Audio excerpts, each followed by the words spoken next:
बोला पुंडलिका ज्ञानदेव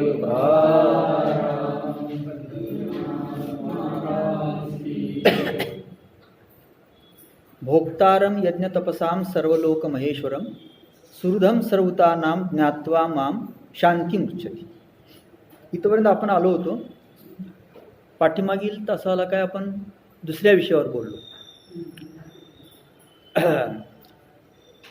तर या श्लोकाचा फक्त भावार्थ मी आपल्याला त्यावेळी सांगितलेला होता आणि नंतरचं सगळं विवेचन आहे ते तिथंच थांबलो होतं आणि आपण त्या ठिकाणी थांबलो. तर पहा,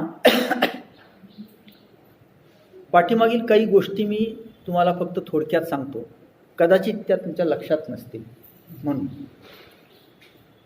5व्या अध्यायामध्ये योगनिष्ठा सांगितली म्हणजे योग मार्ग सांगितलाच. दुसरी ज्ञाननिष्ठा सांगितली म्हणजे ज्ञान मार्गही सांगितला आणि त्याला उपयुक्त असा ध्यानयोग सांगितला या श्लोकाच्या अगोदरच्या श्लोकामध्ये. म्हणजे कर्मयोगही सांगितला, सांख्ययोग म्हणजे ज्ञानयोगही सांगितला आणि त्याला उपयुक्त असा ध्यानयोग सांगितला. आणि हे तिन्ही सांगितल्यानंतर शेवटच्या श्लोकामध्ये इथं भावनिष्ठा सांगितली. भावनिष्ठा म्हणजे हे सगळं म्हणजे कर्मयोग असेल किंवा ज्ञानयोग असेल किंवा ध्यानयोग असेल, हा पूर्णत्वाला जायचा असेल तर त्या भगवंताच्या ठिकाणी श्रद्धा असली पाहिजे. म्हणजे हा झाला भावनिष्ठा सांगितली. म्हणजे योगनिष्ठा सांगितली, ज्ञाननिष्ठा सांगितली, ध्याननिष्ठा सांगितली आणि शेवटी भावनिष्ठा सांगितली. या श्लोकामध्ये शेवटच्या काय आहे? भावनिष्ठा आहे. भगवान काय म्हणतात पहा, भोक्तारम यज्ञ तपसाम सर्व लोक महेश्वरम. मी सर्व यज्ञ आणि तप यांचा भोक्ता आहे, म्हणजे त्यांचा उपभोग घेणारा मी आहे. म्हणजे यज्ञातून जे काही तुम्ही समर्पित करता ते मलाच मिळतं, मीच त्याचा भोक्ता आहे. जे काही तप करता, दान देता, आणखी काही करता, असं 12व्या अध्यायात सांगितलं, ते सर्व कुणाला मिळतं? मलाच प्राप्त होतं, मीच त्याचा भोक्ता आहे. म्हणजे उपभोक्ता आहे, त्याचा उपभोग घेणारा कोण आहे? मीच आहे. भोक्तारम यज्ञ तपसा, जे जे काही आपण करतो ते शेवटी कुणाला प्राप्त होतं? भगवंतालाच प्राप्त होतं, असं सांगायचं आहे. ज्याप्रमाणे सर्व नद्यातील पाणी समुद्राला जाऊन मिळतं, त्याप्रमाणे कोणत्याही देवाला केलेला नमस्कार शेवटी कुठं जातो? केशवाला जाऊन मिळतो. सर्व देव नमस्कार हा केशवम प्रतिगच्छति. त्याप्रमाणे कोणत्याही देवाची उपासना केली, कोणतंही कर्म केलं, कोणतंही व्रत केलं, कोणताही उपवास केला, कोणतीही पूजा केली तरी त्याचा भोक्ता कोण आहे? भगवान सांगतात मीच आहे. कोणताही यज्ञ केला, त्या यज्ञामध्ये जे काही तुम्ही समर्पित केलं असेल, ज्याची आहुती दिली असेल, ते सर्व कुणाला प्राप्त होतं? भगवान सांगतात मलाच प्राप्त. भोक्तारम यज्ञ तपसा, म्हणजे यज्ञ आणि तप या सर्वांचा भोक्ता मीच आहे. जे तप करतो मनुष्य, ते तप सुद्धा त्यालाच प्राप्त होतं. त्या तपाचं जे पुण्य असेल ते पुण्य सुद्धा कुणाला मिळतं? भगवंताला जाऊन मिळतं. आणि मग त्याचं फल जे आपल्याला देतात भगवंत, ते भगवंतच देतात, तो परमेश्वरच देतो. म्हणजे इथं आपल्या असं लक्षात येतं की ही संपूर्ण सृष्टी ही त्याची एक भोग्य वस्तू आहे, ती त्यानंच निर्माण केलेली आहे त्याचा उपभोग घेण्यासाठी. या सृष्टीला वेगळं काही अस्तित्व अशा प्रकारचं काही नाही.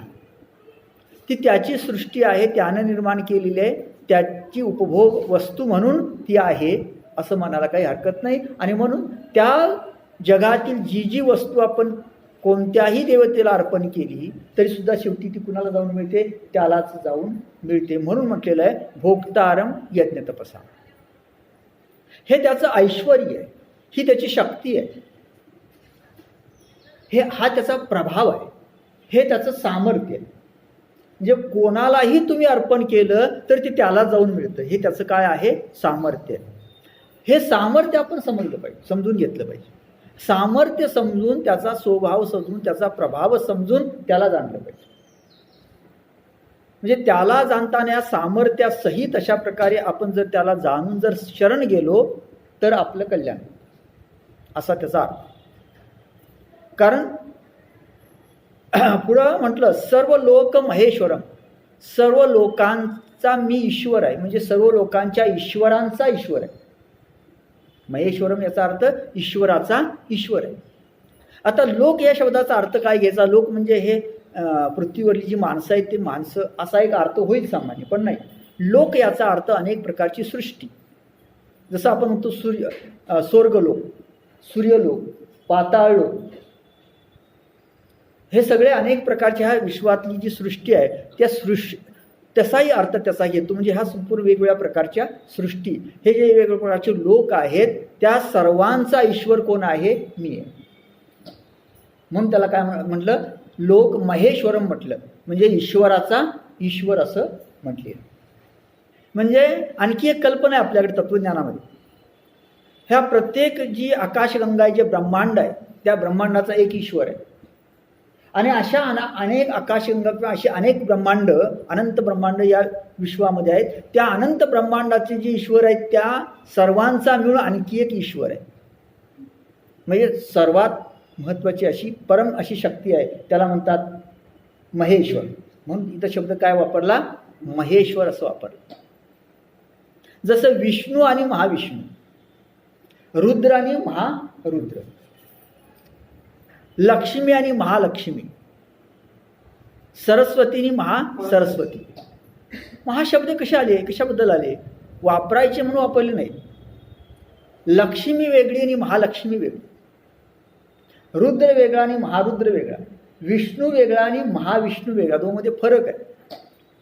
आपण जर करवीर महात्म्य हा जो ग्रंथ पाहिला असेल संस्कृतमधील, करवीर महात्म्य, की जो शिवाजी विद्यापीठानं प्रकाशित केलेला आहे आणि ज्याला कनबरकर या त्यावेळच्या कुलसचिवांची इंग्रजीमधील प्रस्तावना, हां, करवीर महात्म्य. तर त्या प्रस्तावनेमध्ये त्यांनी हा मुद्दा स्पष्ट केलेला आहे की लक्ष्मी कोणती आणि महालक्ष्मी कोणती. आता या महालक्ष्मीवर लिखाण करताना मी अनेक ग्रंथ पाहिले आणि मग त्यातूनही हा अर्थबोध झाला की लक्ष्मी वेगळी आणि महालक्ष्मी वेगळी. विष्णूची ती लक्ष्मी आणि महाविष्णूची ती महालक्ष्मी. म्हणजे असे अनेक लक्ष्मीसारख्या देवता आहेत, त्या सर्वांची मिळून जी आदिशक्ती आहे तिला काय म्हटलेलं आहे? महालक्ष्मी असं म्हटलेलं आहे.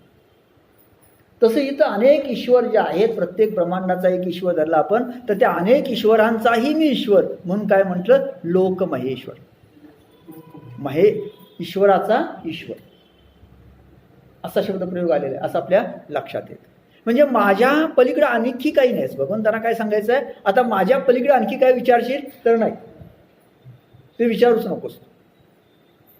11व्या अध्यायामध्ये जेव्हा विश्वरूप दाखवलं तेव्हा सांगितलं की याच्या पलीकडे आता काही नाही, जे दाखवायचे ते सर्व सांगायचे ते सर्व सांगितलेलं आहे. म्हणजे मी अंतिम तत्व आहे या जगाचं, या विश्वाचं अंतिम तत्व कोण असेल तर ते मी आहे. म्हणून म्हटलं की मी कसं आहे? लोक महेश्वरम, सुहृदम सर्वभूतानां. आणि पुन्हा मी कसं आहे बरं? तर सर्व प्राणीमात्रांचा सुहृद आहे. सुहृद आहे याचा अर्थ स्वार्थरहित दया व प्रेम करणार आहे. म्हणजे सर्व प्राणीमात्रांवर स्वार्थरहित दया आणि प्रेम करणार आहे, म्हणून त्याला काय म्हटलं? सुहृद म्हटलं. म्हणजे मी प्राणीमात्रावर दया करतो पण त्यात काही स्वार्थ नाही, मी प्रेम करतो त्यात स्वार्थ नाही.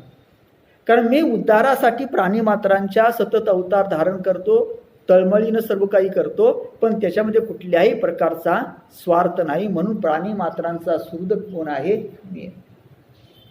प्राणीमात्रांच्या हृदयामध्ये स्थित असणारा कोण आहे? मीच आहे. म्हणजे सर्व प्राणीमात्रांच्या हृदयामध्ये स्थित असणारा जो ईश्वर आहे तो ईश्वर सुद्धा कोण आहे? मीच आहे. ईश्वर सर्वभूतानां हृद्देशे अर्जुन तिष्ठति भ्रामयन सर्वभूतानि यंत्रारूढानि मायया. म्हणजे या सर्व प्राणीमात्रांच्या हृदयामध्ये स्थित असणारा ईश्वर कोण आहे? मीच आहे. पुन्हा मी सर्वांवर प्रेम करणारा आहे, दया करणारा आहे आणि ते प्रेम स्वार्थरहित आहे. ती दया कशी आहे? स्वार्थरहित आहे. आपण एखाद्याला दया दाखवतो पण आपली अशी अपेक्षा असते की आपणही अशा प्रकारे संकटात सापडल्यानंतर आपल्याला त्यानं काहीतरी दया दाखवावी, म्हणजे आपल्याला काही सहकार्य करावं. भगवंताची तशी काय अपेक्षा नाही. ते म्हणतात मी स्वार्थरहित आहे. जो माझ्याकडं चांगल्या भावनेनं निष्ठेनं येतो त्याचा मी उद्धार करतो, बस. म्हणजे अशा प्रकारचा मी ह्या सर्व लोकांचा महेश्वर आहे, सुहृद आहे, ज्ञात्वा माम. अशा प्रकारे मला जो जाणतो शांती उच्यते, त्याला शांती प्राप्त, त्याला परमशांती प्राप्त. म्हणजे भगवंताला अशा प्रकारे जो जाणतो आणि त्याला शरण येतो त्याला काय होते, शांती प्राप्त होते. म्हणजे असं जाणून शरण गेलं पाहिजे. आता जाणून शरण का, शरण कुणालाही जायचं नसतं, लक्षात घ्या. कुणालाही नमस्कार करणं ही नम्रता नसते, ती याचना असते. याचना वेगळी आणि नम्रता वेगळी. जसं आपण एखादा मंत्री असतो, आमदार असतो, खासदार असतो, कोणते कार्यकर्ता असतो आणि काहीतरी आपल्याकडे त्याचं काम असतं म्हणून आपण सतत त्याला काय करतो, नमस्कार नमस्कार, ही याचना असते. आणि जेव्हा एखादी दिव्य विभूती आपल्या समोर उभी राहते, ज्ञानानं असेल, आणखी काही असेल, आणि जेव्हा आपले हात आपोआप वर जातात आणि त्यांना नमस्कार करतात, तो काय असतो, नमस्कार असतो. म्हणजे भगवंताला जाणून अशा प्रकारे त्याला काय करणं, नमस्कार करणं.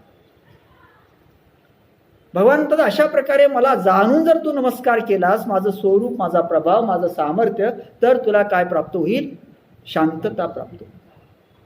शांतता याचाच अर्थ मोक्ष प्राप्त होईल. म्हणजे पुन्हा तुला या शरीराला यावं लागणार नाही. या शरीरात आल्यानंतर एकच गोष्ट करायची आहे की पुन्हा शरीराला यावं लागू नये. तैसे येण्याची शरीरा येणे सरे किंबहुना येर झारे चिरापड. या शरीरानं शरीराला येणं संपावं, किंबहुना ही जी येर झार आहे त्याच्यावर दगड पडावा. चिरापड म्हणजे दगड पडणे, याचा अर्थ नष्ट होणे, शब्द प्रयोग आहे. किंबहुना येर झारे चिरापड म्हणजे हे येणं जाणं जे आहे ना ते पूर्ण संपलं पाहिजे, एवढंच या शरीरात करायचं. आणि अशा प्रकारची शांती तुला काय कशी प्राप्त होईल, मला जर तू या प्रभावासह सामर्थ्यासह जाणलंस ना तर तुला ही शांतता प्राप्त. म्हणजे पहिल्यांदा कर्मयोग सांगितला, ज्ञानयोग सांगितला, त्याला उपयुक्त ध्यानयोग सांगितला, आणि शेवटी सांगितलं हे सगळं जर तुला फलद्रूप व्हावं असं वाटत असेल तर एकच आहे, मला शरण आहे, बस. असा त्याचा अर्थ आहे. म्हणजे भक्ती श्रेष्ठ. शेवटी काय सांगितलं, भक्ती श्रेष्ठ. पहा, इति श्रीमद्भगवद्गीतासु उपनिषत्सु ब्रह्मविद्यायां योगशास्त्रे श्रीकृष्णार्जुन संवादे संन्यास योगो नाम पंचमो अध्याय. इथं 5वा अध्याय गीतेतला संपतो. आता माऊली काय करते पहा, माऊली त्याचा मतितार्थ सांगते आणि पुढे जाते. श्लोकावर जास्त भाष्य करीत नाही माऊली. कुठं जास्त भाष्य करायचं, कुठं म्हणजे कमीत कमी बोलायचं हे माऊलीला माहिती आहे. आता वरील श्लोकाचा अर्थ स्पष्ट आहे. माऊली त्याचा मतितार्थ फक्त सांगते. आम्ही मागाहन सांगितले, जे देहीची ब्रह्मत्व पावले ते येणे मार्गे आले म्हणून.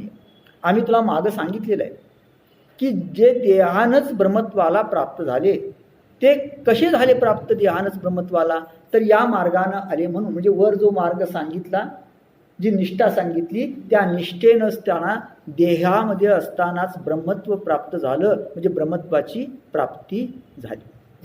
म्हणजे वर जो सांगितलेला मार्ग आहे त्या मार्गाने गेल्यानंतर याच देहात ब्रह्मत्वाची प्राप्ती होते. मागं मी आपल्याला सांगितलं, मोक्ष म्हणजे मेल्यानंतर मिळणारी गोष्ट नव्हे, ती याच देहात याच डोळ्यांनी पाहण्याची गोष्ट आहे.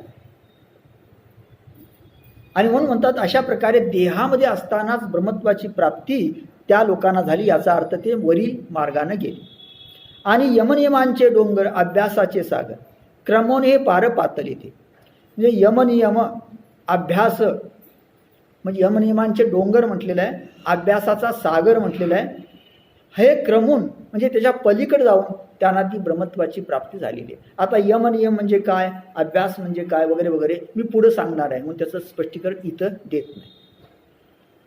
ती आपणपे करुणी निर्लेप, आपलं जे स्वरूप आहे ते शुद्ध करून.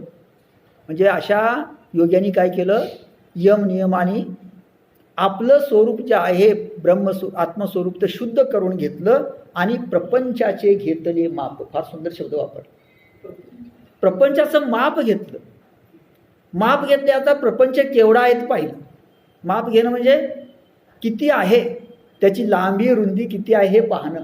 म्हणजे प्रपंचाचं माप घेतलं याचा अर्थ त्यांच्या लक्षात आलं की प्रपंच फारच क्षुल्लक आहे, प्रपंच काय फारसा चांगला नाही हे त्यांच्या लक्षात आलं. म्हणजे ज्याने आपलं शुद्ध स्वरूप पाहिलं, आत्मस्वरूप पाहिलं, त्यांच्या हे लक्षात आलं की प्रपंच कसा आहे, फारच मर्यादित, क्षणभंगूर आहे. माप घेतलं याचा अर्थ काय, तो क्षणभंगूर आहे हे लक्षात आलं, तो नाशिवंत आहे हे लक्षात आलं. जे प्रपंच आपल्याला खरं तर असं वाटतं तो फार मोठा आहे, प्रचंड आहे, न संपणार आहे, पण नाही, तो न संपणार आहे असं वाटतं खरं, पण तो कसा आहे, नाशिवंत आहे, तो सतत बदलणार आहे.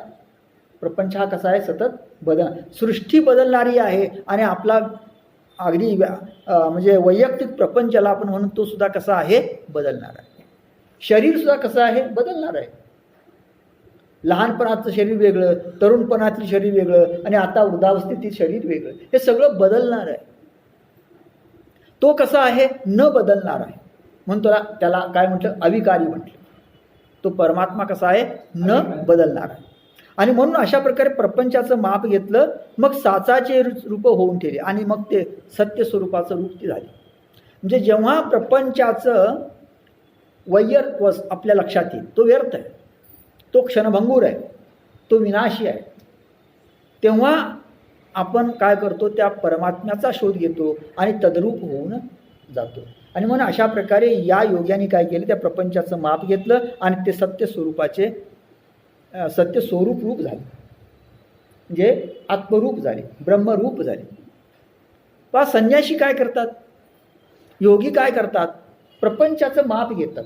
म्हणजे प्रपंच किती आहे त्यांच्या लक्षात येतं, त्याची मर्यादा लक्षात येते, त्यातील सुखाची मर्यादा लक्षात येते. आपल्या हे लक्षात येत नाही की त्या प्रपंचातील सुखाला काही मर्यादा आहे. आपल्याला असं वाटतं नाही हे प्रपंचातच खरं सुख आहे. नाही, प्रपंचातील सुखाला मर्यादा, प्रपंचात सुख आहे पण त्या सुखाला काय आहे, मर्यादा आहे. भगवंताचं जे सुख आहे त्याला मर्यादा नाही. प्रपंचातील सुख आहे पण त्याला ते नाश पावणार आहे. भगवंताचं सुख कसं आहे, नाश न पावणार आहे. दोघांमध्ये फरक आहे. हे ज्याच्या लक्षात आलं तो काय करतो, त्या भगवंताशी एकरूप होऊन जातो, म्हणजे सत्स्वरूप होऊन जातो. ऐसा योग युक्तीचा उद्देशू जेत बोलिला ऋषिकेशू. अशा प्रकारे ही जी अर्जुनाला योग युक्ती सांगितली, त्या योग युक्तीचा हा उद्देश आहे असं भगवान कृष्णांच्या मनात असावं असं अर्जुनाला वाटलं. ते तर अर्जुन सुदंशू म्हणून चमत्कारीला. अर्जुन हा मार्मिक ज्ञाता असल्यामुळे त्याला चमत्कार वाटला. त्याच्या लक्षात आलं की भगवंताच्या बोलण्याचा उद्देश असा आहे की योगयुक्त झाल्यानंतर अशा प्रकारे प्रपंचाचं क्षणभंगुत्व आपल्या लक्षात येतं आणि तो सत्स्वरूप होतो, म्हणजे आत्मस्वरूपाची त्याला प्राप्ती होते. हा योगयुक्तीचा उद्देश आहे, योग मार्गाचा उद्देश. ते देखील या कृष्णे जाणीतली. मग हे अर्जुनाच्या मनात जे होतं ते कृष्णाच्या लक्षात आलं. मग हसोनी पारता ते म्हणतली, आणि मग तो हसला, थोडं भगवंतानी स्मित हास्य केलं. आणि भगवंत त्या अर्जुनाला म्हणाले, काही पा चित्त वाईले ये बोली तुझे. अरे अर्जुना, तुझं माझ्या बोलण्यानं तुझं चित्त प्रसन्न झालं का, म्हणजे तुला आनंद वाटला का, म्हणजे मी जे बोलतो आहे त्या बोलण्यात तुला आनंद होतो आहे का, सुख होतं आहे का, असं भगवान कृष्ण अर्जुनाला म्हणाले. तेव्हा अर्जुन म्हणे, देव परचित्त लक्षणांचा राव. तेव्हा अर्जुन म्हणाला, देवा परचित्त लक्षणांचा राहो, म्हणजे दुसऱ्याचं मनोगत जाणारे तुम्ही आहात. भला जाणित्राजी भाव माणूस माझा, माझ्या मनातील भाव जो आहे तो तुम्ही खरोखर जाणलेला आहे, म्हणजे मला काय म्हणायचं होतं ते तुम्हाला समजलेलं आहे. म्या जे काही विवरून पुसावे ते आधीची जाणतले देवी. मी जे काही स्पष्ट करून सांगा असं भगवंतांना सांगावं ते भगवंतांनी अगोदर जाणलेलं आहे. तरी बोलिले तेची सांगावे विवळ करुणी. जे तुम्ही म्हणताना तेच मला म्हणायचं आहे, आता तेच स्पष्ट करून सांगा. म्हणजे तो योग मार्ग जो आहे तो योग मार्गच तुम्ही काय करा, मला स्पष्ट करून सांगा. तेरवे तरी अवतारा जो दाविला तुम्ही अनुसार. पहा, जो मार्ग तुम्ही दाखवलेला आहे तो पवन्याहुनी पाय उतारा सोहपा जैसा. इथं फार सुंदर शब्द वापरला. अर्जुन म्हणतो भगवंतांना, भगवंत आता जो तुम्ही मार्ग सांगितला योगयुक्तीचा तो मला अतिशय सुलभ वाटतो. तो कसा? पवन्याहुनी पाय उतारा. पोहून जाण्यापेक्षा पाय उतार पाण्यातून जाणं जसं सोपं असतं. पोहून जाणं अवघड आहे, पण समजा अगदी गुडघ्या एवढं पाणी आहे त्याला पाय उतारा म्हणतात, किंवा अगदी केवळ पाय बुडतायत असं पाणी आहे, तेव्हा आपण सहज कोणीही पलीकडे जाऊ शकतो. भगवान त्याला म्हणजे अर्जुनाला म्हणायचं, अर्जुना तुमचा जो योग मार्ग आहे ना किंवा ध्यान योग आहे ना वगैरे वगैरे हे पोहून जाण्यातले मार्ग आहे. आणि आता जो तुम्ही म्हटला ना मगाशी एकदम, तो कसा आहे? पाय उतार आहे. म्हणजे कुणालाही काय करता येईल, त्या पाण्यातून पलीकडे जाता येईल असा तो मार्ग आहे ना, तोच मला सांगा. अर्जुन असं म्हणतो देवाला की तोच मार्ग स्पष्ट करून सांगा. तर अर्जुन म्हणतो का? नाही, माऊली म्हणते. हे कोण म्हणतंय? माऊली म्हणते. माऊलीला कोणता मार्ग सांगायचा आहे? जो सोप्यात सोपा आहे तो. कारण सर्वांच्या उद्धारांची तळमळ आहे. म्हणून माऊली म्हणते की आता मी कुठला मार्ग स्पष्ट करणार आहे? जो सोप्यात सोपा आहे, जो पाय उतारा आहे, म्हणजे सहज कुणालाही पाण्यातून पलीकडं त्या जाता येईल, ही माया नदी ओलांडून जाता येईल अशा प्रकारचा मार्ग. तैसा सांख्याहून प्रांजळा आम्हा सारखी आबोळा. पहा, म्हणजे ज्ञान मार्गापेक्षा सुद्धा अत्यंत सोपा असणारा, आमच्यासारख्या दुर्बल लोकांसाठी चांगला असणारा, येत आहात ती परी काही काळात तो सावयेवर, असा जो मार्ग आहे तो सांगा. त्यासाठी काही काळ आम्हाला काही सहन करावं लागलं, बोलणं ऐकून घ्यावं लागलं, अगदी स्पष्टीकरण तरी चालेल, पण तुम्ही काय करा, तो मार्ग आम्हाला सांगा. म्हणजे काही काळ त्याच्यासाठी थांबायला आम्ही तयार आहे. जसं एखादी व्यक्ती म्हणते ना, हा सोपं जर तुम्ही काही सांगत असाल ना तर थोडा वेळ थांबायला आम्ही काय आहे? तयार आहे. हे थोडा वेळ आम्ही थांबायला तयार आहे, पण तो जो सोपा मार्ग आहे ना तो आम्हाला सांगा. म्हणून एक वेळ देवा तोची पडताळा घ्यावा. म्हणून भगवंता पुन्हा एकदा तोच पर्याय मार्ग सांगावा. विस्तरेल तरी सांगावा साध्यंतुची. त्याचा विस्तार झाला तरी चालेल, परंतु तो मार्ग कसा सांगावा? साध्यंत सांगावा, म्हणजे आधी अंताचं स्पष्टीकरण करून सांगावं. तर श्रीकृष्ण म्हणती, हो का, तुझा मार्ग गमला निका तरी काय झाले ऐकी जो का सुखे गुण. भगवान म्हणतात, अरे बाबा, जर तुला हा मार्ग चांगला वाटत असेल तर सांगायला काय हरकत आहे, मी सुखानं सांगेन. जे श्रोते जर म्हणत असतील की खरोखर हा सांगा मार्ग तुम्हाला जो आवडत असेल, तर माऊली म्हणते मी अगदी काय करेन, सुखानं तुम्हाला तो मार्ग स्पष्टीकरून सांगेन. अर्जुना तू परिसशी परिसोनी अनुष्ठिशी तरी आम्हाशीची वाणी कायशी सांगावयाची. अरे अर्जुना, तू ऐकतोस, ऐकून त्याचं आचरण करतोस, म्हणजे केवळ ऐकत नाहीस, आचरण करतोस, तरी आम्हाशीची वाणी कायशी सांगावयाची. मग आम्हाला सांगण्याची कमतरता काय आहे? आम्हाला सांगायला काय अवघड आहे? आम्ही सहज सांगू. नाही, माऊली असं म्हणायचे, श्रोते कसे असावेत? ऐकणारे असावेत, आणि केवळ ऐकणारे असू नयेत, ऐकून त्याप्रमाणे आचरण करणारे असावेत. असे श्रोते असतील तर सांगायला काय हरकत आहे? आनंद वाटेल सांगायला. आधीची चित्त मायेचे वरी मीश झाले पर्यंत याचे, आता ते अद्भुतपण स्नेहाचे कवन जाणे. पहा, अगोदरच चित्त मायेचे, आईचं चित्त आहे, म्हणजे माऊलीचं म्हणजे चित्त किंवा भगवंताचं चित्त कसं आहे? माऊलीसारखं आईचं चित्त आहे. वरी मीश झाले पर्यंत याचे, आणि त्याला निमित्त काय झालं? जो समोर आहे तो सुद्धा आवडता आहे. आईचं चित्त असावं आणि आवडता मुलगा समोर असावा. आता प्रेम उफळून येईल की नाही? सहज येईल. आता ते अद्भुतपण स्नेहाचे कवन जाणे. मग असं जे दोघातलं प्रेम असताना त्याचा अद्भुतपण कुणाला समजणार? कुणाला समजणार? म्हणजे फार नवल असेल. म्हणजे जर आई आणि मूल यांच्यातलं जे प्रेम असतं, ते स्नेह जे असतं ते अद्भुत असतं, तशा प्रकारे भगवान कृष्ण आणि अर्जुन यांच्यातील हे जे प्रेम ते अद्भुत असल्यामुळं ते खरोखर नवल आहे असं माऊलीला वाटतं. ते म्हणो कारुण्य रसाची वृष्टी. अहो, ते प्रेम नव्हे तर जणू काही भगवंतानी अर्जुनावर केलेली करुण रसाची वृष्टीच होती, वर्षावच होता. भगवंतानी तो अर्जुनावर काय केला? करुण रसाचा वर्षाव केला. की नवया स्नेहाची सृष्टी, किंवा नवल अशा स्नेहाची प्रेमाची ती जणू काही सृष्टीच होती. म्हणजे भगवंताचं प्रेम म्हणजे काय होतं? तर कारुण्य रसाची वृष्टी होती, नवल अशा स्नेहाची सृष्टी होती. हे असो नेनी जे दृष्टी हरीची वानू. माऊली म्हणते अहो काय सांगावं, त्या भगवंताचं जे प्रेम आहे ते प्रेम शब्दात वर्णन करता येण्यासारखं नव्हतं. जे भगवंताचं अतुल अशा प्रकारचं प्रेम त्या अर्जुनावर आहे आणि त्या अर्जुनानं असं म्हटल्यानंतर ते प्रेम उफाळून आलेलं आहे आणि भगवान म्हणतायत अरे बाबा आता तू जर म्हणत असशील की हे सांग तर मी सांगायला तयार आहे. जे अमृताची ओतली पहा, ती भगवंताची प्रेमदृष्टी म्हणजे कशी होती, जणू काही अमृताची मूर्तीच, जणू काही अमृताची मूर्तीच होती. म्हणजे प्रेमदृष्टी कशी होती की प्रेमाची पिऊन मातली, जणू ती दृष्टी म्हणजे प्रेम पिऊन मातलेली दृष्टी होती, जणू प्रेमच होतं ते, अशी भगवंताची ती दृष्टी होती. जणू अमृताची असणारी, जणू प्रेम पिऊन मातलेली अशा प्रकारची ती भगवंताची करुणमय अशा प्रकारची प्रेममय अशा प्रकारची दृष्टी होती. ते प्रेम होतं म्हणजे त्याला अमृताचा गोडवा होता, त्यात स्नेह होतं, प्रेम होतं.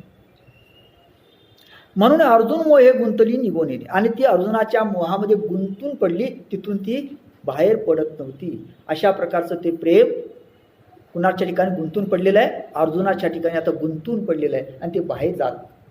जसं एखाद्या मातेचं प्रेम असतं, त्या मुलाच्या ठिकाणी इतकं गुंतून पडलेलं असतं की क्षणाक्षणाला त्याला काय आठवतं, ते मूलच आठवतं. तशा प्रकारे भगवंताची अवस्था झाली.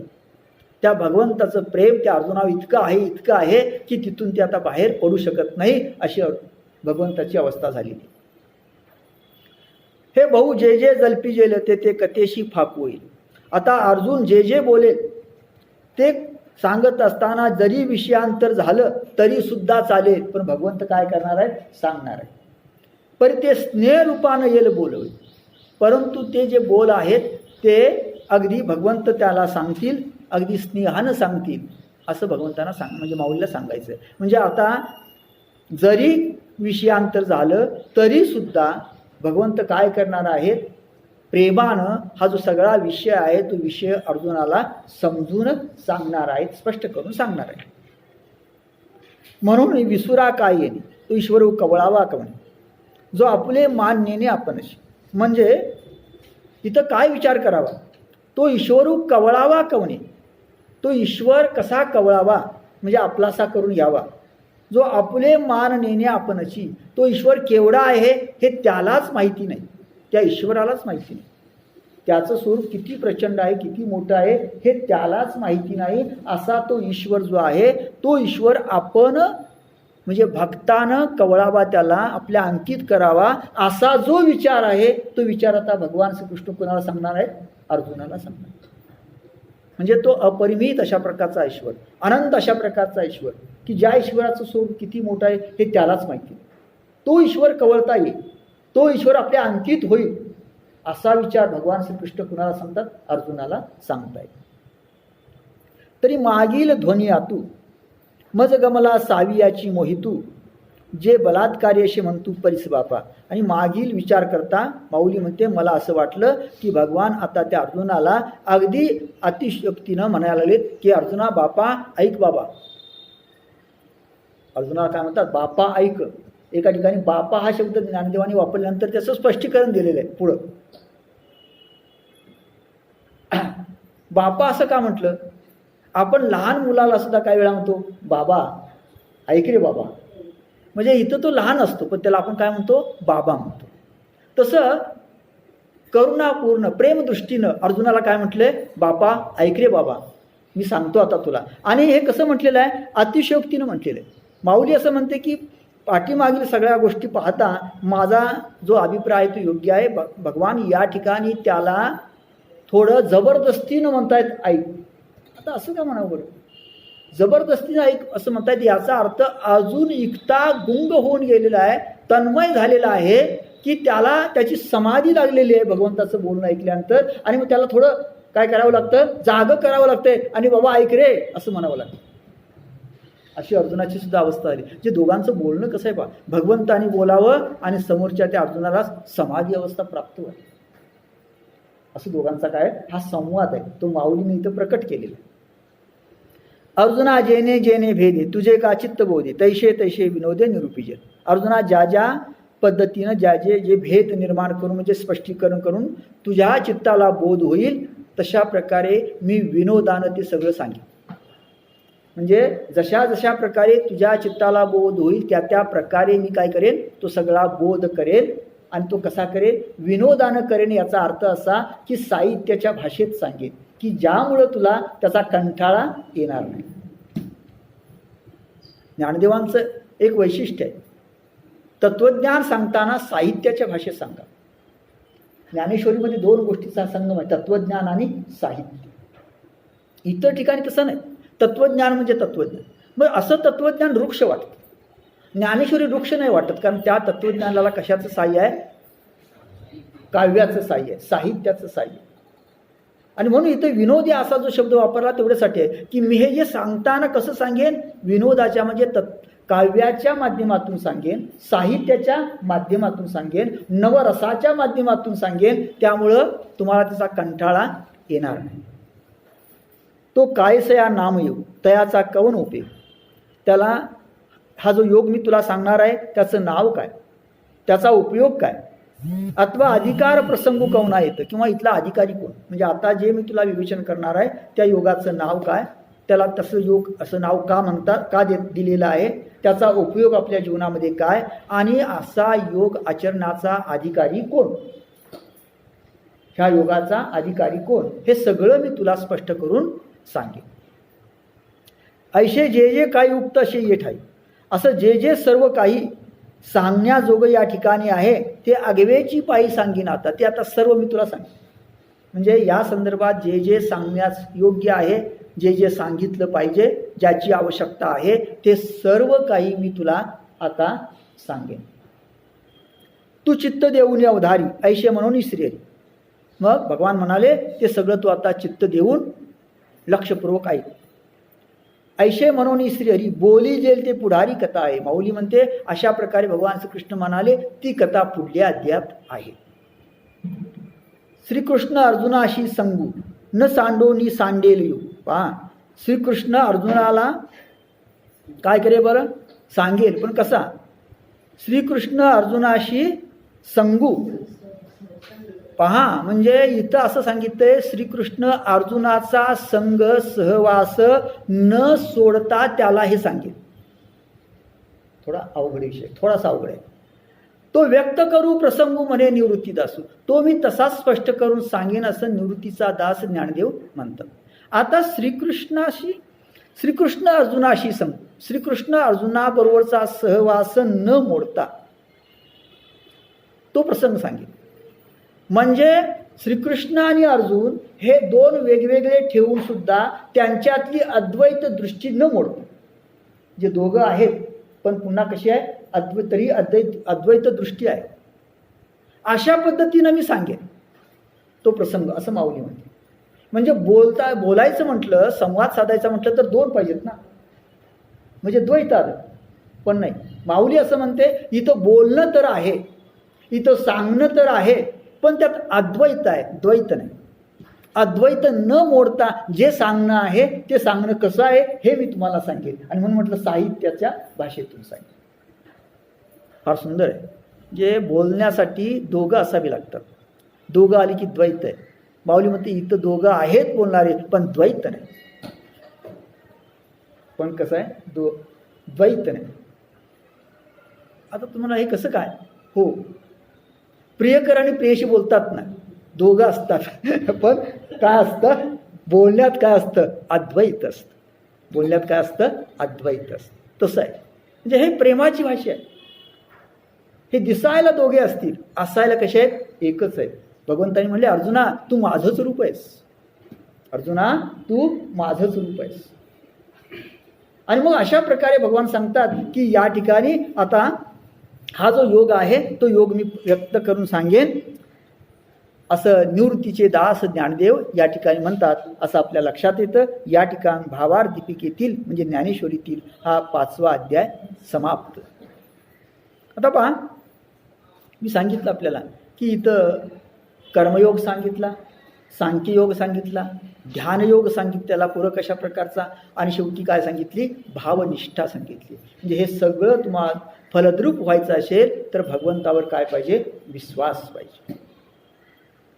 असं भगवंतानी ह्या 5व्या अध्यायामध्ये सांगितलं. त्याचा अन्वयार्थ माऊलीने शेवटी सांगितलेला आहे. आणि हे माऊलींनी दिलेले जे वचन आहे त्याच पद्धतीनं माऊली आता 6व्या अध्यायात बोलते आहे असं आपल्या लक्षात येईल. आणि म्हणून 6व्या अध्यायाची जी सुरुवात आहे, 6व्या अध्यायाचा जो जे प्रास्ताविक आहे ना ते फार सुंदर, अप्रतिम.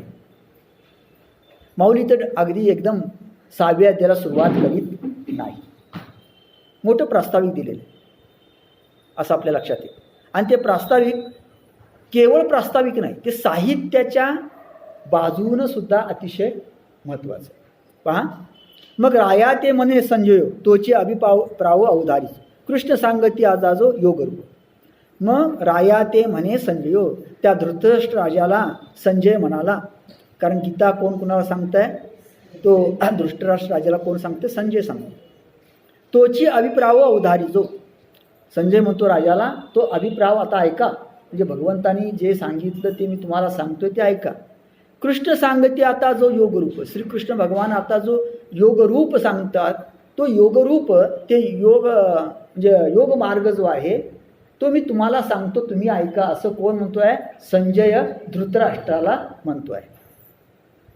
सहजे ब्रह्मरसाचे पारणे केले अर्जुनाला येणार आहे.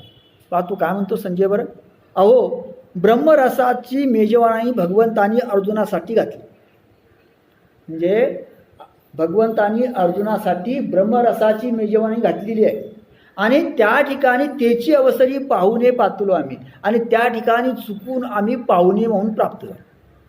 म्हणजे एखाद्यानं ब्रह्मरसाचं जेवण वाढावं आणि तिथं आपण चुकून पाहुणे म्हणून जावं आणि ते जेवण आपल्यालाही मिळावं. तसं संजय म्हणतो भगवंताने हे कुणासाठी सांगितलं, अर्जुनाला सांगितलं, आणि मला व्यासाने दिव्य दृष्टी दिल्यामुळं ते मला ऐकता आलं, पाहता आलं आहे. म्हणजे मी त्या ठिकाणी काय झालं, चुकून पाहुणा म्हणून गेलो आणि मला ते प्राप्त झालं, अशी अवस्था आहे. कैशी दैवाची आगळीक नेणीचे, पहा तो असं म्हणतो, पहा माझं दैव काय, त्याची आगळीक, त्याचं अलौकिक काही वेगळंच आहे. जैसे तान्हेलिया तोय सेविजे, की त्याची चवी करून पाहिजे तर अमृत आहे. एखाद्या तहान लागलेल्या माणसानं पाणी म्हणून एखादा पेय प्यावं आणि तोंडात घातल्यानं चव घेतल्यानंतर लक्षात यावं, अरे वा हे नुसतं पाणी नाही, अमृत आहे. जे तान्हेलेल्या माणसानं एखाद्या पाणी म्हणून एखादं पेय प्यावं आणि लक्षात यावं काय आहे, अमृत आहे. तशी अवस्था आपली झालेली आहे असं संजय म्हणतोय. म्हणजे त्याला असं वाटतं काय योग आहे, भगवान श्रीकृष्ण अर्जुनाला असं एवढं मोठं तत्वज्ञान सांगतायत, आपण ते ऐकतो आहे आणि कुणाला सांगतोय, त्या धृतराष्ट्राला सांगतोय. तशी आम्हा तुम्हा झाली, तो म्हणतो संजय त्याप्रमाणे आमची तुमची अवस्था आलेली आहे. म्हणजे भगवंत अर्जुनासाठी सांगतायत आणि ते मला प्राप्त झालं, मी तुम्हाला सांगतोय, म्हणजे तुमची आमची अवस्था अशा प्रकारे पाणी प्यायला जावं आणि अमृत मिळावं अशी झालेली आहे. जे आडमुठी तत्व फावले म्हणजे आपण हे आपल्याला सहज हे तत्व प्राप्त झाले. तर धृतराष्ट्र म्हणतले हे न पुसत होते. पहा म्हणजे अशा प्रकारे सहज हे तत्वज्ञान आपल्याला प्राप्त त्या भगवंतामुळे झालं, असं हा संजय धृतराष्ट्राला सांगतो. खरं पण धृतराष्ट्र काय म्हणतो, अरे तुला हे विचारलेलं नाही, हे तत्वज्ञान मला सांगू नको, कारण तो धृतराष्ट्रच आहे शेवटी. पहा तो काय म्हणतो, हे तत्वज्ञान मी तुला विचारलं, हे काही सांगू नकोस. त्या संजय येणे बोले रायाचे हृदय चोजवले. मग संजयानं त्या अशा बोलण्यानंतर राजाचं हृदय जाणलं, की त्या संजयाच्या लक्षात आलं की राजाला हे काही बरोबर वाटत नाही, हे त्याला जाणून घ्यायचं नाही. जे अवसरी आहे घेतले कुमारांची या, कारण तो जो प्रसंग आहे तो प्रसंग कसा आहे, त्याच्या मुलांबद्दलचा आहे. त्या मुलांच्या प्रेमामध्ये तो गुंतून पडलेला आहे. माझ्या मुलांचं काय झालं त्या युद्ध क्षेत्राच्या ठिकाणी हे त्याला जाणून घ्यायचं आहे आणि त्यामुळे हे काही त्याला नको आहे, हे त्या संजयानं जाणलं. हे जाणून मनी हशिला, हे जाणलं त्यानं आणि मनातल्या मनात तो हसला. म्हणे म्हातारा मोहे नाशिला. फार सुंदर आहे, माऊली फार सुंदर बोलतो. हा म्हातारा मोहात नाश पावला. ह्याला मोह कशाचा आहे, आपल्या मुलांचा आहे. हा म्हातारपणामध्ये मोह होतो, लक्षात असू द्या. हे म्हातारपण आणि मोह याचा अनेक संबंध. या म्हातारपणामध्ये कशा कशाचा मोह होतो हे सांगतायत. नातवांचा मोह असतो, संपत्तीचा मोह असतो आणि अनेक बऱ्याच गोष्टींचा मोह असतो. आणि हा मोह काही सुटत नाही. माऊली फार सुंदर बोलते पहा, हे जाणोनी मनी हाशिला म्हणे म्हातारा मोहे नाशिला. एरवी बोलू तरी भला झाला अवसरी. पण हा बोल आहे भगवंताचा, तो खरोखर या प्रसंगी खरोखर फार चांगला आहे असं तो मनामध्ये म्हणतोय. परी ते तैशे कैशेनी होईल, जात्यंतू कैशे पाहिल. पण हा अत्यंत चांगला बोध जो आहे तो या धृतराष्ट्राला कसा समजावा. जाथंध्यमध्ये जन्मताच आंधळ्या असलेल्या माणसाला सूर्योदय पाहता येईल का? नाही, त्याला सूर्य पाहता येणार नाही. तेवीचे ऋषे घेईल म्हणून बे. पण जर काही अधिक बोलावं तर या राजाला राग येईल म्हणून तो काय करतो, गप्प बसतो. म्हणजे अधिक बोलण्यात काही अर्थ नाही, कारण तो राजा आहे शेवटी. परी आपण चित्ती आपुला निकी आपरी संतोषाल. पण हा संजय मात्र आपल्या ठिकाणी फार संतोष पावला, चांगल्या प्रकारे संतोष पावला. म्हणजे त्याला अतिशय आनंद झाला. ते भगवंताचं ते बोलणं ऐकून संजयाला मात्र आनंद झाले. जे तो संवाद फावला कृष्णार्जुनांचा, कारण त्याला आता कृष्णार्जुनाचा संवाद ऐकायला मिळाल्यामुळे तो आनंदित झालेला. तेने आनंदाचे निधालेपणे साभिप्राय अंत करणे. आता आदरेशी बोलणे घडेल तया. मग त्या आनंदाच्या त्या तृप्तीने तो अत्यंत साभिप्राय अंतकरणाने त्या धृतराष्ट्राला हा सगळा प्रसंग सांगेल. तो गीते माझी षष्टीचा प्रसंग असे आयनीचा. आणि माऊली म्हणते असा जो 6व्या अध्यायातील जो प्रसंग आहे तो प्रसंग गीतेमधला अतिशय महत्त्वाचा तत्वनिर्णयाचा प्रसंग आहे. म्हणजे गीतेतला हा 6वा अध्याय जो आहे तो अतिशय महत्त्वाचा आहे आणि तत्वनिर्णयाचा अशा प्रकारचा आहे. जैसा क्षीरार्णवी अमृताचा निवाडू झाला, ज्याप्रमाणे क्षीर समुद्र घुसळून त्यातून अमृत काढलं त्याप्रमाणे. म्हणजे संपूर्ण गीतेचं सार कुठं आलेलं आहे, माऊलीला म्हणायचं या 6व्या अध्यायात आले. संपूर्ण शास्त्रांचं, वेदांचं, पुराणांचं सर्वांचं सार काय असेल तर हा 6वा अध्याय. तैसे गीतार्थाचे सार जे विवेकसिंधूचे पार. माऊली म्हणते हा 6वा अध्याय म्हणजे गीतार्थाचं सार. विवेकसिंधूचे पार, विवेकरूपी समुद्राचं पहिलं तीर आहे. म्हणजे विचारातून ज्या पहिल्या तीरापर्यंत पोचायचं, त्या भगवंतापर्यंत पोचायचं, ते भगवंताचं जे ठिकाण म्हणजे हा 6वा अध्याय. नाना योग युव भांडार उघडले का. जणू का योग संपत्तीचे भांडार गृह उघडलेलं आहे. म्हणजे योग संपत्ती, योग म्हणजे काय आणि योगातील अनेक गोष्टी ज्या आहेत त्या गोष्टींचं हे भांडार गृह आहे आणि ते या ठिकाणी भगवंतांनी उघड केलेलं आहे. जे आधी प्रकृतीचे विसंवणे. पहा हा 6वा अध्याय म्हणजे काय, त्यातील ज्ञान आहे, त्यातील जे काही सांगितलेलं आहे. आधी प्रकृतीचे विसंवणे मूळ मायेचे विश्रांती स्थान आहे. पहा 6वा अध्याय म्हणजे भगवंताची जी मूळ माया, जी मूळ शक्ती ज्याच्यापासून जगत निर्माण झालं तिचं हे विश्रांती स्थान आहे. जे शब्द ब्रह्माशी न बोलणे, वेदांनाही जे बोलता येणार नाही, वेदांनाही ज्याचं वर्णन करता येणार नाही, अशा प्रकारचं हे हा 6वा अध्याय. म्हणजे वेदांच्याही पलीकडे जणू काही आधी प्रकृती, मूळ प्रकृती जी आहे तिचं सुद्धा विश्रांती स्थान. जेतून गीतावल्लीचे ठाणे प्रहो पावे, जेतून गीतारूपी या वेलीचा अंकुर फुटतो, अशा प्रकारचा 6वा अध्याय. म्हणजे गीता ही जर वेल ठरली तर गीतारूपी वेलीला जिथं अंकुर फुटतोय अशा प्रकारचा काय आहे 6वा अध्याय. तो अध्याय 6वा. वरी साहित्याची या बरोबर सांगी जाईल म्हणून परिसावा चित्त देऊन. आता माऊली फार सांगते, असं सांगते पहा, तो अध्याय 6वा आहे पण तो सांगताना कसा सांगितला जाईल, वरी साहित्याची या बरोबर साहित्याच्या सौंदर्यासह सांगितला जाईल. साहित्याच्या सौंदर्यासह सांगितला जाईल, केवळ तत्वज्ञान नाही सांगितलं जाणार. कारण माऊलीच्या दृष्टीनं जे अंतिम तत्व आहे या जगाचं, जे परब्रह्म आहे, जो परमात्मा आहे, तो कसा आहे, अत्यंत सुंदर आहे. तो कसा आहे, अत्यंत सुंदर आहे. मग सुंदर गोष्टीचं वर्णन सुद्धा कसं असलं पाहिजे, सुंदरच असलं पाहिजे. ते वृक्ष कसं होईल, त्यांना जी त्या आत्मतत्वाची प्रचिती आलेली आहे ती वृक्ष नाही. त्यांना जी आत्मतत्वाची प्रचिती आलेली आहे ती अत्यंत सुंदर आहे, अप्रतिम सुंदर आहे. आणि मग त्याचं वर्णन सुद्धा कसं असेल, सुंदरच असेल. अनेक योग्यांना, ध्यान करणाऱ्या लोकांना त्या आत्मतत्वाचा अनुभव येतो, पण तो वृक्ष असतो. तो कसा असतो? वृक्ष असतो. त्यामुळे त्यांचं बोलणं सुद्धा कसं असतं? वृक्ष असतं. अनेक लोकांचं आत्मतत्वावर बोलणं कसं असतं? वृक्ष असतं. माऊलीचं तसं नाही. माऊलीचं असं मत आहे की त्याचं तो जो आहे तो कसा आहे? अत्यंत सुंदर आहे, परम पवित्र आहे. आणि मग त्याचं वर्णन जे आहे ते सुद्धा कसं असेल? सुंदरच असेल. म्हणून माऊली इथं सांगते हा 6वा अध्याय आहे आणि मग साहित्याच्या माध्यमातून त्याच्या सौंदर्याचं मी सांगणार आहे. सांगी जाईल म्हणून परिसावा चित्त देऊन. मी अशा प्रकारे तो सांगणार आहे, म्हणून तुम्ही चित्त देऊन लक्ष देऊन तो ऐका, अतिशय लक्षपूर्वक ऐका. माझा मराठाची बोलू कौतिकी. आता ही प्रसिद्ध होई आपल्याला माहिती आहे. परे अमृता ते पैजा जिंकी, ऐशी अक्षरे रसिके मिळवी. पहा माझा बोल कसा आहे? माझा मराठाची बोल, माझे मराठी बोल आहे. परी अमृता ते पैजा जिंके, पण गोडीमध्ये कसे आहे? अमृताची पैज सुद्धा जिंकतील, अमृतापेक्षा सुद्धा गोड आहे, अशी माझी मराठी बोल आहे. ते मराठा बोल असला तरी सुद्धा अमृतापेक्षा श्रेष्ठ आहे, अमृतापेक्षा गोड आहे.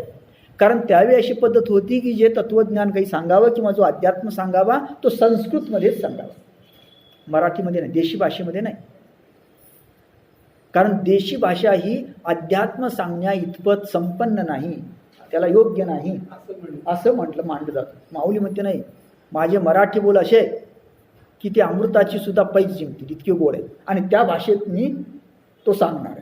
आता इथं एक लक्षात घ्या, माझा मराठाची बोलू की कौतुकी असं म्हटले, मराठीचा असं म्हटलेलं नाही. मराठाची बोलू कौतुकी, मराठीचा नाही. मराठा बोल म्हणजे मराठा माणूस जो बोलतो तो बोल. म्हणजे याचा अर्थ काय? याचा अर्थ मराठा माणूस कन्नडमध्ये असेल, कर्नाटकात असेल, आंध्रमध्ये असेल, आणि तो जरी बोलत असेल तरी तो कुठला बोल? मराठा बोल. व्यापक दृष्टी आहे. शब्दाचे अर्थ फार व्यापक आहेत. माऊली शब्द वापरताना फार वेगळ्या पद्धतीने वापरते. म्हणून म्हटलं मराठीचा नव्हे, माझा मराठाची बोलू. मराठा माणूस जो बोलतो तो बोल. परी अमृता ते पैजा जिंकी, ऐशी अक्षरे रसिके मिळविन, अशी मी रसपूर्ण अक्षरे निर्माण करेन. मिळविन याचा अर्थ निर्माण करेन, म्हणजे मी माझ्या आता बोलण्यामध्ये अशी रसपूर्ण अक्षरे निर्माण करीन, असे रसपूर्ण शब्द निर्माण करीन की ते शब्द पाहिल्यानंतर अमृतात सुद्धा फिकं पडेल, अमृताला सुद्धा लाज वाटेल. अशा प्रकारचं सौंदर्य, अशा प्रकारचा गोडवा माझ्या अक्षरांमध्ये असेल. जिये कोवळीकेचिनी पाडे, दिसती नादीचे रंग थोडे. त्या अक्षरांची जी कोवळीकता आहे म्हणजे मृदूपणा आहे, त्या मृदूपणासमोर नाद ब्रह्मसुद्धा फिका पडेल. म्हणजे कोवळीकता जी आहे ती कोवळीकता इतकी असेल, नाद ब्रह्म सुद्धा फिकं पडेल. वेदे परिमळाचे दीक मोडे जयाचे, आणि त्या अक्षरांना जो सुगंध असेल त्या सुगंधाच्या समोर म्हणजे सुगंधामुळं जणू काही त्या परिमळाचं म्हणजे सुगंधाचं सुद्धा सामर्थ्य कमी होईल. म्हणजे सुगंधाच्याही पलीकडला सुगंध त्या अक्षरांना प्राप्त होईल. म्हणजे सुगंधाच्या बाबतीत काय आणि गोडीच्या बाबतीत काय, अत्यंत अपरिमित अशा प्रकारची अक्षरं मी काय करणार आहे? निर्माण करणार आहे. ऐका रसाळपणाची आलोबा की श्रवणची होती जीवा. पहा, आणि मग त्यांना रसाळपणा प्राप्त होईल त्या अक्षरांना. आणि मग माऊली इथं फार सुंदर प्रसंग एक वर्णन केलेला आहे पुढच्या 4-5 ओळ्यांमध्ये. तो प्रसंग असा आहे की अहो त्या रसाळपणाच्या लोभामुळं, म्हणजे त्या अक्षरांना रसाळपणा प्राप्त झाल्यानं त्या लोभामुळं की श्रवणची होती जिबा, कानच जिबा होती. म्हणजे कारण ऐकणं आहे, ऐकणं हा म्हणजे शब्द हा विषय कशाचा? कानाचा.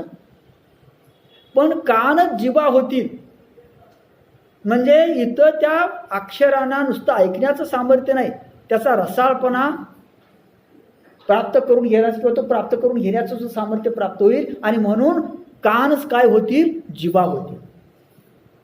बोले इंद्रिया लागे कळंबा एकमेका, आणि इंद्रियांमध्ये म्हणजे सगळ्या इंद्रियांमध्ये भांडण सुरू होईल. प्रत्येकाला असं वाटेल की हा जो शब्द आहे माऊलीचा तो आमचाच विषय आहे.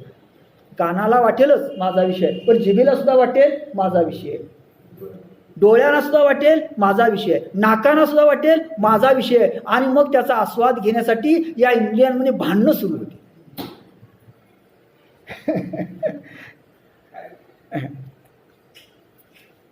सहजे शब्दू तरी विषो श्रवणाचा परी रसना म्हणे हा रसू आमचा. अहो शब्द हा कशाचा विषय आहे? कानात विषय आहे, श्रवणाचा विषय आहे. पण रसना म्हणजे जीभ म्हणेल हा आमचाच रस आहे, म्हणजे त्यात रसही असेल. घ्राणाशी भाव जाय परिमळाचा हा तोची होईल. अहो नाकाला वाटेल हा आमचाच परिमळ आहे आणि आमचाच भाव आहे. नवल बोलतीये रेखेची वाहनी. पहा, मी जे बोलतोय ते नवल असं असेल की त्या ठिकाणी शब्द रचना अशी असेल, रेखा म्हणजे शब्द रचना, ती पाहिल्यानंतर म्हणजे माझ्या बोलण्यातील जे शब्द आहे त्याची शब्द रचना जी आहे, त्याचं जे रूप आहे ते पाहिल्यानंतर देखता डोळ्याही पुरू लागे धनी, डोळे सुद्धा तृप्त होते. म्हणजे माझे जे शब्द आहेत ते शब्द पाहिल्यानंतर, त्यांची रचना पाहिल्यानंतर, त्याचं रूप पाहिल्यानंतर डोळे सुद्धा तृप्त होते. हे म्हणती उघडली खाणी रूपाची, आणि डोळे म्हणतील वा वा वा, रूपाची खानच उघडली. असं डोळ्यांना वाटेल. डोळे तृप्त होतील, कान तृप्त होतील, जीभ तृप्त होईल, नाक तृप्त होईल. आणखी काय सांगतो? जे तर संपूर्ण पद उभारे ते तर मनची धावे बाहेर. आणि मग यातून संपूर्ण पद म्हणजे तो शब्द उभारे म्हणजे बाहेर पडल्यावर, प्रकट झाल्यानंतर ते तर मनची धावे बाहेर. मन बाहेर येईल शरीर सोडून. मग हे सगळं पद उभारलं म्हणजे पद याचा अर्थ शब्द. शब्द आणि पद याचा अर्थ एवढाच भाग आहे की जेव्हा तो शब्द कोशात असतो तेव्हा शब्द वाक्यात वापरला की त्या शब्दाला काय म्हणतो आपण? पद म्हणतो. राम हा शब्द आहे. राम हा काय? शब्द आहे. पण मी जेव्हा म्हटलं राम शाळेला जातो तेव्हा राम हा काय झालं? पद झालं. ते काय झालं? पद. मग माऊलीमध्ये अशा प्रकारची मी पद म्हणजे शब्द निर्माण केल्यानंतर, उभारल्यानंतर, प्रकट झाल्यानंतर मन बाहेर धावेल आणि काय करेल? बोलू भुजाई आविष्करी आलिंगावया, आणि त्याला भुजा फुटतील आणि ते मन त्या शब्दाला आलिंगन देईल. मन काय करील? अगदी बाहेर पडेल आणि अगदी कवटाळून त्याला आलिंगन देईल, शब्दाला आलिंगन देईल. म्हणजे मनही तृप्त होईल. सगळे इंद्रिय तर तृप्त होतीलच, पण मन सुद्धा काय होईल? तृप्त होईल.